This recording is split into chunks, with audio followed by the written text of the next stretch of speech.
Hello friends, good morning all of you.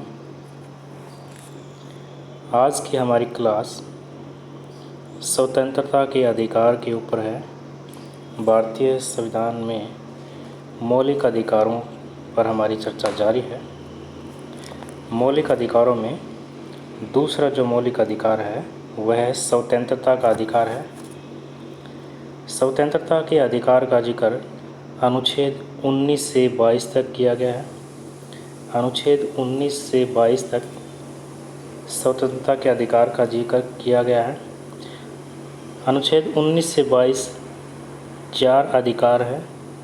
अनुच्छेद 19, अनुच्छेद 20, अनुच्छेद 21 व अनुच्छेद 22। इस प्रकार के स्वतंत्रता के अधिकार अनुच्छेद 19 से 22 तक कुल चार अनुच्छेद हैं। अनुच्छेद 19(1) अनुच्छेद 19(1) में 6 प्रकार की स्वतंत्रताओं का जिक्र किया गया है। अनुच्छेद 19(1) में भारतीय नागरिकों को 6 प्रकार की स्वतंत्रताएं दी गई हैं। कौन कौन सी स्वतंत्रताएं हैं? अनुच्छेद 19(1)(a) भाषण व अभिव्यक्ति की स्वतंत्रता। अनुच्छेद 19(1)(a) में भाषण व अभिव्यक्ति की स्वतंत्रता है। व्यक्ति भाषण देकर अभिव्यक्ति के द्वारा अपने विचारों को प्रकट कर सकता है। अभिव्यक्ति जो शब्द है ये अपने आप में बहुत ही ज़्यादा विस्तारित शब्द है। अभिव्यक्ति से हमारा अभिप्राय है कि व्यक्ति बोलकर, चुप रहकर, नाचकर, कहानी के द्वारा, कहानी लिखकर, पेंटिंग, कार्टून के द्वारा या न्यूज़पेपर में आर्टिकल के द्वारा अपनी अभिव्यक्ति प्रकट कर सकता है। अभिव्यक्ति प्रकट करने के लिए व्यक्ति के पास सोर्स होना चाहिए, उसके पास कंटेंट होना चाहिए, विषय होना चाहिए। इस प्रकार से विषय प्राप्त करने के लिए व्यक्ति आरटीआई का प्रयोग भी करता है, सूचना के अधिकार का प्रयोग करता है, जो कि 12 अक्टूबर 2005 में लागू हुआ। तो इस प्रकार से सूचना का जो अधिकार है, आरटीआई है, वो भी अनुच्छेद 19(a) का ही भाग है। ये भी हमें ध्यान रखना है। इसी के साथ साथ प्रेस की जो स्वतंत्रता है, प्रेस की स्वतंत्रता, ये भी 19(1)(a) में शामिल है। इस प्रकार 19(1)(a) में भाषण व अभिव्यक्ति की स्वतंत्रता, प्रेस की स्वतंत्रता और सूचना का जो अधिकार है वह भी इसमें शामिल है। दूसरी प्रकार की स्वतंत्रता हमारे सामने है कि बिना हथियारों के शांतिपूर्वक इकट्ठे होने की स्वतंत्रता।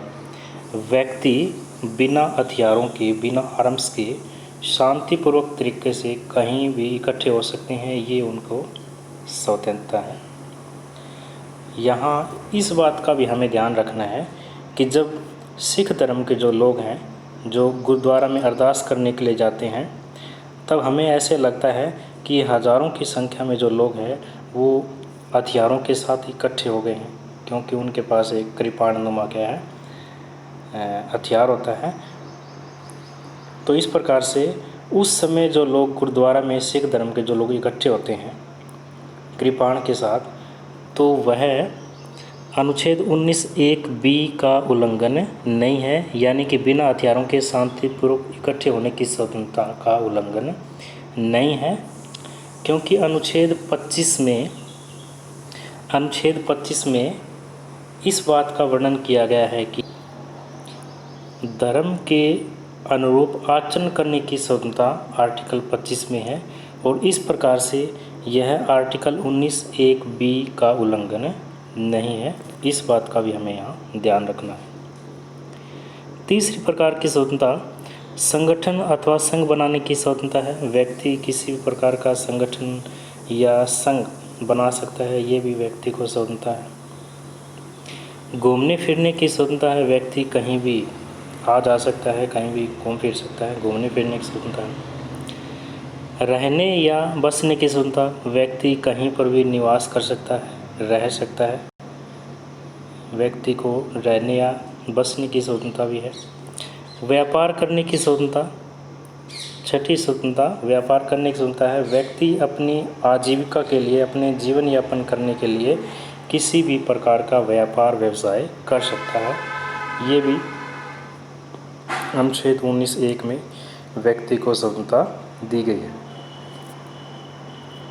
अनुच्छेद 358 के अनुसार जब अनुच्छेद 352 के तहत आपातकाल, राष्ट्रीय आपात की घोषणा होती है, अनुच्छेद 352 के तहत जब इमरजेंसी लगती है, तब अनुच्छेद 19 समाप्त हो जाता है।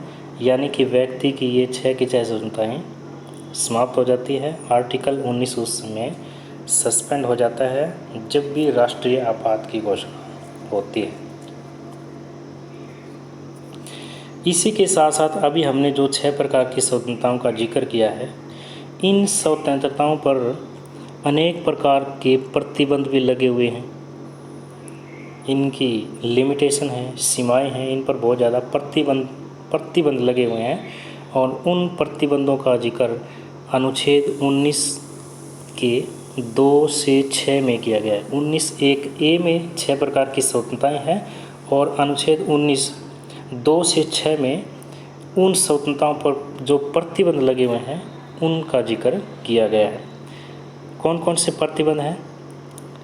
एकता, इन स्वतंत्रताओं से देश की एकता को किसी प्रकार का कोई नुकसान नहीं होना चाहिए, ये प्रतिबंध लगा हुआ है।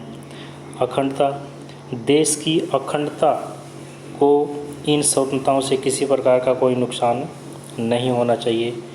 देश की सुरक्षा को किसी प्रकार का कोई नुकसान नहीं होना चाहिए। अगर नुकसान हो रहा है तो इन स्वतंत्रताओं पर प्रतिबंध लग जाएगा। दूसरे देश के साथ हमारे जो संबंध हैं उसमें भी किसी प्रकार की कोई हानि होती है तब भी इन स्वतंत्रताओं पर प्रतिबंध लगाया जा सकता है, जिनका वर्णन अनुच्छेद 19 2 से 6 में किया गया है। इसी के साथ साथ अगर अपराधों में वृद्धि हो रही है उस समय भी इन स्वतंत्रताओं पर प्रतिबंध लगाया जा सकता है। लोक व्यवस्था को नुकसान पहुंच रहा है या न्यायपालिका की अवमानना हो रही है, इन अधिकारों से, इन स्वतंत्रताओं से, तब भी इन स्वतंत्रताओं पर प्रतिबंध लगाए जा सकते हैं, जिनका वर्णन अनुच्छेद 19 की धारा 2 से 6 में किया गया है। अनुच्छेद 20, नेक्स्ट हमारा अनुच्छेद 20 है। अनुच्छेद 20 अपराध के लिए दोष सिद्धि के संबंध में संरक्षण को बताता है। अपराध के लिए दोष सिद्धि के संबंध में संरक्षण, अनुच्छेद 20 में मुख्य 2 बातें शामिल हैं। अपराध के लिए दोष सिद्धि के संबंध में संरक्षण से हमारा अभिप्राय है कि जिस समय व्यक्ति ने अपराध किया है उसी कानून के तहत व्यक्ति को सज़ा मिलेगी। व्यक्ति ने जब कोई अपराध किया है और उस समय जो कानून है व्यक्ति को उसी कानून के तहत सज़ा दी जाएगी।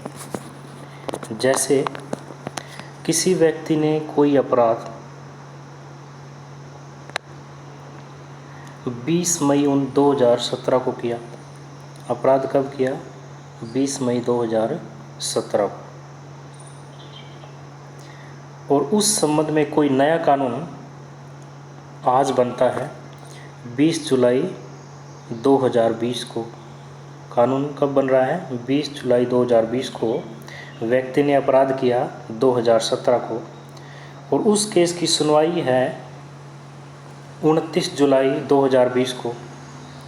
29 जुलाई 2020 को उस केस की सुनवाई है, तो व्यक्ति को आज के कानून के अकॉर्डिंग सज़ा नहीं दी जाएगी, बल्कि व्यक्ति को 2017 के कानून के तहत सज़ा दी जाएगी।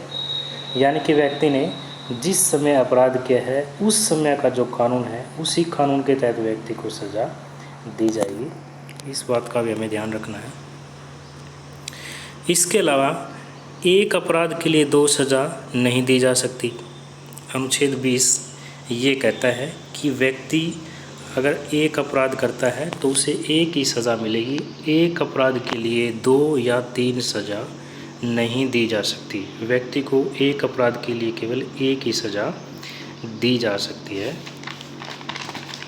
इसी के साथ साथ अनुच्छेद 20 इस बात को भी स्पष्ट करता है कि व्यक्ति को खुद के खिलाफ गवाही देने के लिए बाध्य नहीं किया जा सकता। अगर किसी व्यक्ति को गिरफ्तार किया गया है और उसके खिलाफ कोई साक्ष्य नहीं है, कोई विटनेस नहीं है, तो व्यक्ति को खुद के खिलाफ गवाही देने के लिए बाध्य नहीं किया जा सकता। यह भी अनुच्छेद 20 स्पष्ट करता है। जैसे कि जो नार्को टेस्ट है, ब्रेन मैपिंग है, झूठ बोलने वाली मशीन है, लाइव डिटेक्टर है, इस प्रकार के जो प्रावधान है वो सामान्य नागरिक पर नहीं किए जा सकते, क्योंकि अनुच्छेद 20 कहता है कि व्यक्ति को खुद के खिलाफ गवाही देने के लिए बाध्य नहीं किया जा सकता। लेकिन ऐसे मामले जो कि ऐसे केस जो महिलाओं के विरुद्ध जिन्होंने अपराध किए हैं या देश के खिलाफ जिन्होंने काम किया है, उन व्यक्तियों के खिलाफ नार्को टेस्ट, ब्रेन मैपिंग, झूठ बोलने वाली मशीन जो लाइव डिटेक्टर है, इस प्रकार के टेस्ट उन व्यक्तियों के करवाए जा सकते हैं। सामान्य नागरिक पर ये लागू नहीं होते अनुच्छेद 20 के तहत। इसी के साथ साथ अनुच्छेद 21 महत्वपूर्ण अनुच्छेद है। अनुच्छेद 21 क्योंकि अनुच्छेद 21 दैहिक स्वतंत्रता के साथ साथ जीने का अधिकार देता है। हर व्यक्ति को जीने का अधिकार है। जीना भी कैसा? गरिमा के साथ जीने का अधिकार है। व्यक्ति को गरिमा के साथ जीने का अधिकार है। इससे हमारा अभिप्राय है कि व्यक्ति को शुद्ध पानी चाहिए तो शुद्ध पानी मिलना चाहिए। व्यक्ति को अपने जीवन यापन के लिए जब शुद्ध पानी की आवश्यकता है, शुद्ध पानी उसे मिलना चाहिए। रहने के लिए उसे मकान मिलना चाहिए, उसे शुद्ध हवा मिलनी चाहिए। इसी के साथ साथ पर्यावरण भी शुद्ध मिलना चाहिए। ये भी व्यक्ति का जीने का अधिकार है, दैहिक स्वतंत्रता है, अनुच्छेद 21 के तहत आता है। अनुच्छेद 21 निजता के अधिकार को स्पष्ट करता है। इसी के साथ साथ भारतीय संविधान कहता है कि व्यक्ति को केवल और केवल जीने का अधिकार है, संविधान मरने का अधिकार नहीं देता। अगर कोई व्यक्ति आत्महत्या करता है, सुसाइड करता है, तो इसे अपराध माना जाता है, क्योंकि संविधान केवल और केवल जीने का अधिकार देता है, व्यक्ति को मरने का अधिकार नहीं देता। लेकिन Aruna Shabnam versus union of state मामले में सुप्रीम कोर्ट ने पहली बार कहा कि अगर कोई व्यक्ति, कोई नागरिक असाध्य बीमारी से ग्रसित है, किसी व्यक्ति को ऐसी बीमारी लगी है जिससे कि जीने की बिल्कुल भी संभावना नहीं है, असाध्य बीमारी उसके हो गई है, उस सिचुएशन में 4 डॉक्टरों के मेडिकल रिपोर्ट के आधार पर व्यक्ति को मरने का अधिकार दिया जा सकता है। सुप्रीम कोर्ट ने इस मामले में पहली बार कहा कि व्यक्ति को मरने भी दिया जा सकता है अगर उसे कोई ऐसी असाध्य बीमारी हो गई है जिससे व्यक्ति के जीने की कोई भी संभावना नहीं है, तो उस समय 4 डॉक्टरों के मेडिकल रिपोर्ट के आधार पर व्यक्ति को मरने दिया जा सकता है। अनुच्छेद 21 में इस बात को भी स्पष्ट किया गया है कि व्यक्ति को निंद्रा का भी अधिकार है, नींद लेने का भी अधिकार है। बाबा रामदेव विवाद में ये स्पष्ट किया गया है कि व्यक्ति को निंद्रा का अधिकार है। सुप्रीम कोर्ट ने स्पष्ट किया है कि व्यक्ति को निंद्रा का अधिकार है। किसी व्यक्ति को रात के 2 बजे उसे नींद से उठाकर गिरफ्तार नहीं किया जा सकता कि वो लोक नियोजन का उल्लंघन कर रहा है, क्योंकि व्यक्ति को निंद्रा का अधिकार है, जीवन जीने का अधिकार है, दैविक स्वतंत्रता का अधिकार है, उसे गरिमा के साथ जीने का अधिकार है, उसे शुद्ध पानी प्राप्त करने का अधिकार है, शुद्ध हवा प्राप्त करने का अधिकार है, शुद्ध पर्यावरण उसे प्राप्त करने का अधिकार है। अनुच्छेद 20 व 21 आपातकाल में भी समाप्त नहीं होते। अभी हमने अनुच्छेद 19 पढ़ा कि अनुच्छेद 19 में जो स्वतंत्रताएं हैं उन पर प्रतिबंध लगाया जा सकता है। इसके अलावा आर्टिकल 358 के तहत जब 352 लगता है, राष्ट्रीय आपात की घोषणा होती है, उसमें मौलिक अधिकार सब सस्पेंड हो जाते हैं, समाप्त हो जाते हैं। लेकिन अनुच्छेद 20 व 21 आपातकाल में भी समाप्त नहीं होते। अनुच्छेद 21A, अनुच्छेद 21A 21 के साथ कैपिटल ए है, यानी कि ये बाद में जोड़ा गया है, मूल संविधान में इसका जिक्र नहीं है, बाद में जोड़ा गया है संशोधन के द्वारा। कौन से संशोधन के द्वारा जोड़ा गया है? 86वें संशोधन 2002 में जोड़ा गया है अनुच्छेद 21A। अनुच्छेद 21A क्या है? अनुच्छेद 21A कहता है कि जो 6 से 14 साल के बच्चे हैं उनको निःशुल्क व अनिवार्य प्राथमिक शिक्षा दी जाएगी। अनुच्छेद 21A स्पष्ट करता है कि 6 से 14 साल के बच्चों के लिए निःशुल्क व अनिवार्य प्राथमिक शिक्षा दी जाएगी। वेंकटचलैया आयोग ने ये 6 से 18 साल की कंडीशन रखी, लेकिन 6 से 18 साल का कंसेप्ट तो लागू नहीं हो पाया और 6 से 14 साल का कंसेप्ट लागू हो गया। यानी अनुच्छेद 21A 6 से 14 साल के बच्चों को निःशुल्क व अनिवार्य प्राथमिक शिक्षा दी जाएगी अनुच्छेद 21A के तहत, जो कि 86वें संशोधन 2002 में लागू हुआ। अनुच्छेद 22 बंदीकरण की अवस्था में संरक्षण का अधिकार। अनुच्छेद 22 कहता है कि बंदीकरण की अवस्था में संरक्षण का अधिकार है। व्यक्ति जिसको बंदी बना लिया गया है, गिरफ्तार कर लिया गया है, उससे भी अनेक प्रकार के अधिकार है, संरक्षण दिए गए हैं। कौन कौन से अधिकार हैं? गिरफ्तार हुए व्यक्ति को अपने कारणों को जानने का अधिकार है।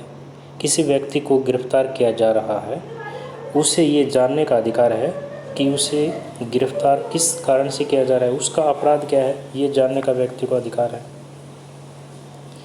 इसी के साथ साथ अनुच्छेद 22 कहता है कि 24 घंटे के अंदर मजिस्ट्रेट के सामने पेश करना आवश्यक है। जिस व्यक्ति को गिरफ्तार कर लिया गया है, उसे 24 घंटे के अंदर मजिस्ट्रेट के सामने पेश करना भी आवश्यक है, अनिवार्य है। अनुच्छेद 22 ये भी कहता है कि बिना मजिस्ट्रेट की आज्ञा के व्यक्ति को जिसको गिरफ्तार किया गया है जेल में नहीं रखा जा सकता। अनुच्छेद 22 कहता है कि जिस व्यक्ति को गिरफ्तार किया गया है वह अपने बचाव में वकील से सहायता ले सकता है। अपना लीगल एक्सपर्ट जो वकील है उसकी सहायता लेने का अधिकार भी अनुच्छेद 22 में है। तो अनुच्छेद 22 बंदीकरण की अवस्था में संरक्षण का अधिकार है। अनुच्छेद 22 जिस व्यक्ति को गिरफ्तार कर लिया गया है, बंदी बना लिया गया है, उसे कुछ एक अधिकार देता है कि उसे अपने कारणों के जानने का अधिकार है कि उसे गिरफ्तार क्यों किया गया है। 24 घंटे के अंदर उसे निजी मजिस्ट्रेट के सामने पेश किया जाएगा। बिना मजिस्ट्रेट की आज्ञा के उसे जेल में नहीं रखा जा सकता और उस व्यक्ति को अपना वकील करने का अधिकार भी होगा, सरकारी सहायता लेने का अधिकार है। दूसरी बात अनुच्छेद 22 कहता है कि ये जो नियम है वो 2 प्रकार के व्यक्तियों पर लागू नहीं होते। ये नियम उन व्यक्तियों पर लागू नहीं होते। किन व्यक्तियों पर लागू नहीं होते? जो कि दुश्मन देश का नागरिक है, जो हमारे दुश्मन देश का नागरिक है उस पर ये अनुच्छेद 22 में अभी हमने अलग अलग प्रावधान पढ़े कि गिरफ्तार व्यक्ति को कारणों का जानने का अधिकार है, उसे लीगल एक्सपर्ट वकील की सहायता प्राप्त करने का अधिकार है, या 24 घंटे के अंदर निजी मजिस्ट्रेट के सामने उपस्थित होने का अधिकार है, या बिना मजिस्ट्रेट की आज्ञा के जिसे जेल में नहीं रखा जा सकता। ये जो कंसेप्ट है वो दुश्मन देश के नागरिक के ऊपर लागू नहीं होते। और इसी के साथ साथ ऐसे व्यक्ति जो कि निवारक निरोध कानून के तहत गिरफ्तार किए गए हैं, निवारक नज़रबंदी कानून के तहत जिन व्यक्तियों को गिरफ्तार किया गया है उन व्यक्तियों पर भी ये कंसेप्ट लागू नहीं होता। इसके अलावा निवारक निरोध कानून के तहत अगर किसी व्यक्ति को गिरफ्तार कर लिया गया है तो उसे 3 महीने से ज़्यादा बंदी बनाकर नहीं रखा जा सकता। अगर 3 महीने से ज़्यादा दिन तक उसे बंदी बनाकर रखना है तो एक कमेटी का गठन किया जाएगा, एक कमेटी बनाई जाएगी, एक समिति बनाई जाएगी और उस समिति का जो चेयरमैन है वह उच्च न्यायालय के न्यायाधीश की योग्यता रखने वाला व्यक्ति होगा और उस कमेटी के आधार पर ही किसी व्यक्ति को 3 महीने से ज़्यादा बंदी बनाकर रखा जा सकता है। अदरवाइज जो व्यक्ति निवारक नज़रबंदी कानून के तहत भी गिरफ्तार किया गया है उसे 3 महीने से ज़्यादा गिरफ्तार नहीं रखा जा सकता।